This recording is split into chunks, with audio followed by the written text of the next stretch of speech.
As we move forward into a digital world, the impact of globalization has greatly enhanced business communication around the world. The use of business English is increasingly becoming a basic skill that every professional should have. The United Nations use 6 official languages. They are Arabic, Chinese, English, French, Russian, and Spanish. Out of these languages, English has become the lingua franca for global and digital communication. Of the estimated world population of 7.8 billion, there are over 1.5 billion people who could communicate in English to some extent.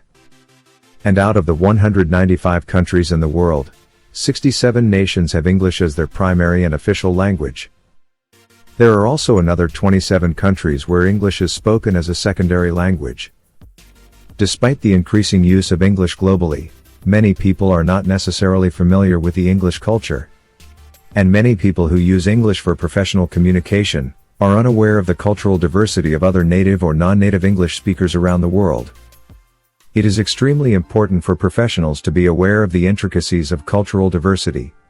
In business education, this field of study is known as cross-cultural or intercultural business communication. Many people in this field believe that culture has an impact on how we encode, transmit, and interpret communication. Thus, it is essential for professionals to develop good intercultural communication skills. This includes understanding the different cultures, customs, and professional ethics of people from other countries, and learning to respect other people's cultural identity. Communication between people from different cultures does not always go smoothly because they both interact in English. This is because communication is more than just verbal interaction. It involves nonverbal interactions such as gestures, facial expressions, and symbolisms that are seen through the cultural lens of the individuals. A handshake, for example, is a way of greeting in many Western societies. This is not the case in many Asian societies, where bowing the head is a more common form of greeting, and any form of physical contact can be seen as an intrusive gesture.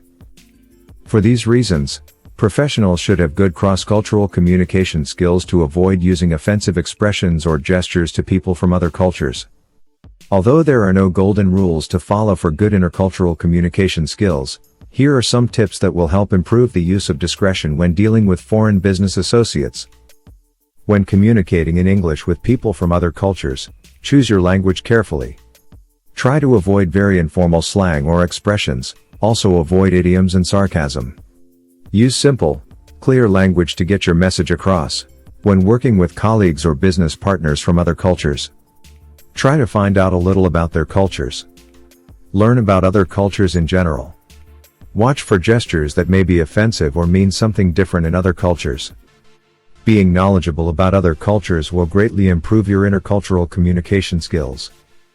Be open-minded.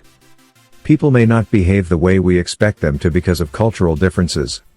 Do not be too culturally sensitive or overly judgmental when dealing with people from other cultures. Be willing to display a high level of tolerance when dealing with people from other cultures. Avoid assumptions based on stereotypes about people from other cultures. Stereotypes may have some truth to them, but they are not facts and should not be treated as such. Not all stereotypes are negative, but it is better not to make assumptions based on stereotypes as this can lead to prejudiced judgments. Good interaction techniques: show interest by paying attention to the interactions. You can do this by maintaining eye contact. Not in an awkward way, but just enough to show the speaker that you are actively listening. You can also show interest by using back channeling. This is a way of using interjections to let a speaker know that you are following what is being said. Allow appropriate personal space for others during a direct interaction. In other words, maintain an appropriate distance. Be empathetic. It's much easier to understand other people if you can put yourself in their shoes. This means that you are able to sense other people's emotions and imagine what someone else is thinking or feeling. For example, it's easy to understand why a fish does not know anything about land. If you can imagine that the fish has lived its whole life in water. Empathy improves our ability to deal with people well, regardless of their cultural background. There you have it. Don't hesitate to leave your questions or comments below. Thanks for watching.